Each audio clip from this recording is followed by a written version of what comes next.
दोस्तों, जय Hind. Bhardwaj RKC channel में आपका स्वागत है। दिसंबर 1994 में अमेरिका, यूके और रूस ने एक समझौते पर साइन किए थे, जिसके तहत यूक्रेन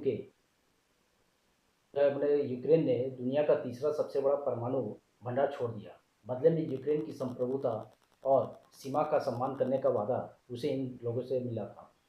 29 साल पहले 1 जून 1996 को यूक्रेन ने अपना आखिरी परमाणु हथियार रूस को सौंप दिया था। ये कदम उसने परमाणु अप्रसार संधि यानी एनपीटी और बुदापेस्ट मेमोरेंडम के तहत उठाया था। लेकिन 2014 में रूस ने क्रीमिया पर कब्जा करके किया और फिर 2022 में युद्ध छेड़ दिया। रूस ने उस वादे को तोड़ दिया जिस पर यूक्रेन ने अपने परमाणु हथियार छोड़े थे। पुतिन ने ये दावा युद्ध के समर्थन में किया कि यूक्रेनी सरकार नव नाजी है जो डोनबास में रूसी अल्पसंख्यकों के खिलाफ नरसंहार कर रही है, और कहा कि रूस का लक्ष्य यूक्रेन को सैन्यकरण और नाजी मुक्त करना है। ये अमेरिकी के ये रूस के राष्ट्रपति पुतिन के द्वारा कहा गया। साथ ही नाटो को रूस के सीमाओं के नज़दीक आने से रोकने के लिए भी ये युद्ध जरूरी था, ऐसा पुतिन का कहना था। आर्थिक हित भी अगर देखा जाए तो आर्थिक हित भी रूस के यूक्रेन पर हमले और दक्षिण पूर्व पर कब्जा करने का एक मकसद था। इसके अलावा डोनबास में लिथियम भंडार और यूक्रेन की अनाज संपदा पर नियंत्रण से रूस को विश्व बाजार पर एकाधिकार मिल जाएगा। इसका भी एक ये भी एक कारण था। रूस और यूक्रेन के इस युद्ध में यूक्रेन ने एक बेहद सुनियोजित और खतरनाक ऑपरेशन को अंजाम दिया, और ये ऑपरेशन है स्पाइडर वेब। ये आप लोगों ने भी बहुत सारे न्यूज़ चैनल में ये सब देखा होगा।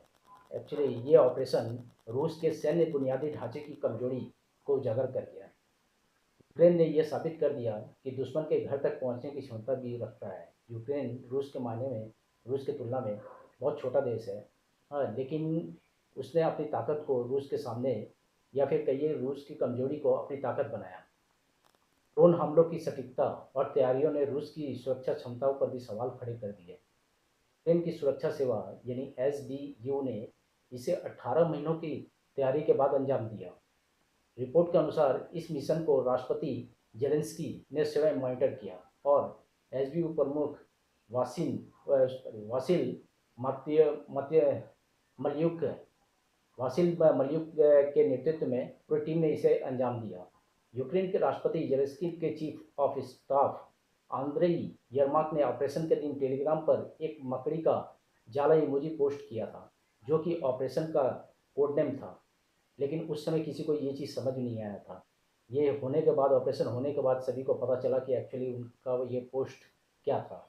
स्पाइडर वेब यानी एक ऐसा जाल जिसमें रूस के फाइटर प्लेन पूरे तरीके से उलझ गए और उससे निकल भी नहीं पाए।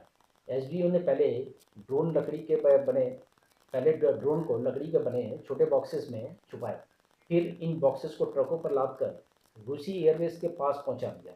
रिमोट बॉक्सेस से फिर इसको, ये जो बॉक्स था, इसको रिमोट से इसको फिर ओपन किया गया, यानी खोला गया, और उसमें विस्फोटक लदे एफपीवी ड्रोन बाहर निकाल कर हमले करने के लिए फिर उड़ाया गया। ये एक बहुत ही जिसको बोलते हैं समय लेके बहुत ही सुनियोजित तरीके से इस प्लानिंग को अंजाम दिया गया। हाँ, जिसे रूस की सुरक्षा व्यवस्था पूरी धरी के धरी रह गई। रूस के सुरक्षा एजेंसियों को इसकी जरा भी भनक नहीं लगी, ना ही वहाँ का डिफेंस राडार इस चीज़ को पकड़ पाए। जब तक पकड़ते तब तक रूस को बहुत ज़्यादा नुकसान हो चुका था। रिपोर्ट के अनुसार यूक्रेनी ड्रोन ने एक ही दिन में रूस के 4 अहम एयरबेस, जैसे जिनका नाम है बेलाया, भागीलेवो, उलाने उलानेनिया और इवानोवो पर हमला किया, और 41 रूसी लड़ाकू जहाज़ों को निशाना बनाया। ये यूक्रेन का दावा है। एसबीयू सूत्रों के अनुसार इस ऑपरेशन में A50, TU-95 और TU-22 जैसे भारी भरकम रणनीतिक बमवर्षकों को नुकसान पहुंचाना था, और पहुंचाया भी गया।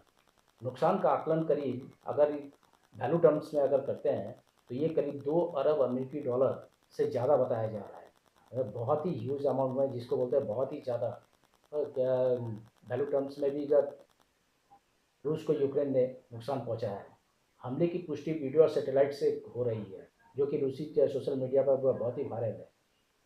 इसमें एक तस्वीर ऐसा भी दिखाया जा रहा है जिसमें बलाया एयरबेस पर जलते हुए बॉम्बर्स देखे जा रहे हैं। इस हमले के प्लानिंग का अंदाज़ा आप इससे लगा सकते हैं कि ओलेनिया एयरबेस पर हमला करने वाले ड्रोन रूस के ही मुरमांस्क क्षेत्र में एक पेट्रोल पंप पे खड़े ट्रक से लॉन्च किए थे। आप सोचिए, वहाँ एक ट्रक पेट्रोल पेट्रोल भरवा रहा है और किसी को अंदाज़ा भी नहीं है कि उस ट्रक में ड्रोन्स है, जो कि रूसी एयरपोर्ट पे फाइटर प्लेन को नुकसान पहुंचाने वाला है। हालांकि रूस ने अब तक इस हमले की आधिकारिक पुष्टि तो नहीं की है। यूक्रेनी सुरक्षा सूत्रों ने कहा है कि इस मिशन में शामिल उनके सभी जितने भी लोग इसमें इस मिशन में शामिल थे, सुरक्षित रूप से यूक्रेन में पहुंच गए हैं, वापस आ चुके हैं।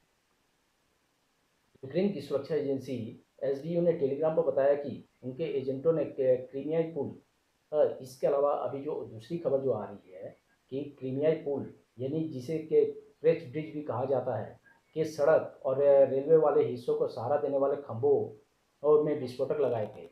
एसबीयू ने कहा कि हमले में 1100 किलोग्राम विस्फोटक का इस्तेमाल किया गया था और यह हमला मंगलवार सुबह 4:44 पे किया गया। एजेंसियों ने बताया कि इस पूरे ऑपरेशन को अंजाम देने में कई महीने लगे। इससे आप अंदाज़ा लगा लीजिए कि यूक्रेन अभी हमला कर रहा है, वो एक दिन और कुछ घंटे का प्लानिंग नहीं है, या कुछ दिनों का, कुछ सप्ताह का प्लानिंग नहीं है। ये कई कई महीनों से वो प्लान बना रहा था, और शायद आगे भी ऐसा कुछ प्लान उसका रहा है, होगा, क्योंकि अभी तो युद्ध तो चल रहा है। लेकिन जो भी प्लान बना रहा है और इसका बना, इस प्लान्स का बना, और रसिया की एजेंसी को नहीं चल रहा है। यानी ये रसिया के लिए बहुत ही चिंता की बात हो गई है कि 18 महीना, कई कई महीना किसी इस तरह का प्लान चल रहा है और रसिया को उसके बारे में जरा भी इंटेलिजेंस रिपोर्ट नहीं है। ये तो बहुत बड़ा फेलियर है रसिया के लिए। इस हमले की सफलता ने यूक्रेन का हौसला भी बढ़ाया है, इसलिए युद्ध के भयंकर होने का खतरा भी बहुत बढ़ गया है। निकट भविष्य में अगर यूक्रेन फिर ऐसा कोई दुस्साहस करता है तो शायद रूस एक बड़े हमले करके उनको जवाब भी दे सकता है। जैसे बड़ा हमला ये जो है, ये परमाणु हथियार के इस्तेमाल का भी हो सकता है, जिनका सबसे बड़ा भंडार रूस के पास है, ये तो सभी को पता है। इस बात की आशंका अमेरिका अमेरिका के जो सीनेटर हैं, हाँ, वो लोग भी के ये इस तरह की आशंका व्यक्त कर रहे हैं, और फ्रांस के राष्ट्रपति भी इस चीज़ को एक्सेप्ट कर रहे हैं, वो भी इस चीज़ को मान रहे हैं कि ऐसा हो सकता है। हालांकि यूक्रेन में युद्ध खत्म न होने की स्थिति में अमेरिकी राष्ट्रपति डोनाल्ड ट्रंप रूस के पेट्रोलियम उत्पादों को खरीदने वाले देशों पर प्रतिबंध लगाने की धमकी दे चुके हैं, जिससे कि इस युद्ध को रोका जा सके। ट्रंप अपनी तरफ से लगातार इस चीज़ की कोशिश कर रहे हैं और वो धमकियों का सहारा भी ले रहे हैं। हाँ, लेकिन ये जो धमकी अभी उन्होंने नई तरह के जो धमकी दिए हैं, वो ये कि अगर ये सीज़ फायर नहीं होता है तो वो रशिया से खरीदने वाले जितने भी देश से इंपोर्ट करते हैं रशिया से पेट्रोलियम या तेल, उन सब पे वो प्रतिबंध लगा सकते हैं, खास करके भारत और चीन पे। अ, ये प्रतिबंध के ज़्यादा लगने के चांसेस हैं, क्यों, और ये प्रतिबंध का जो रेट है, वो डोनाल्ड ट्रंप के सीनेटरों ने कहा है कि वो करीब 500% का आयात शुल्क लग सकता है। अमेरिका में इस आशय का विधेयक भी तैयार हो गया है और अमेरिकी संसद का बहुमत उनके पक्ष में है। ऐसे में विश्व में एक टकराव बढ़ना लगभग तय माना जा रहा है। दोस्तों, ये बात आप मान के चले कि यूक्रेन को आने वाले समय में रूस की तरफ से एक बड़े जवाब का इंतज़ार और खुद के बचने की तैयारी निश्चित तौर पर करनी चाहिए। ऐसा मुझे लगता है कि पुतिन यूक्रेन को आने वाले समय में बहुत बड़ा दर्द देने वाले हैं। वैसे पुतिन जिस दिन चाहे यूक्रेन पर कब्जा कर सकते हैं, नाटो भी ये बात अच्छी तरह से जानता है। ये लेकिन कहीं न कहीं रूस इस युद्ध को टाल रहा है। मैं तो ये कहूँगा कि रूस ये इस युद्ध को टाल रहा है, नाटो और यूक्रेन नहीं। ये उन लोग की सबसे बड़ी भूल है। लड़ाई में, जंग में, अगर आप 10 बम अगर आप गिराते हैं तो सामने वाला भी 1-2 बम तो ज़रूर गिराएगा। लेकिन हाँ, ये चीज़ तो मानना पड़ेगा कि कहीं न कहीं रूस के सुरक्षा व्यवस्था में ये एक फेलियर था। रूस के इंटेलिजेंस डिपार्टमेंट का ये फेलियर था। और कहीं ना कहीं रूस को ये चीज़ मानना पड़ेगा कि हाँ, रसिया जो है कि यूक्रेन ने उसके ऊपर बहुत ही सटीक तरीके से एक घातक हमला किया है। दोस्तों, आज के लिए धन्यवाद। कल फिर मिलेंगे किसी और विषय के साथ। Thank you.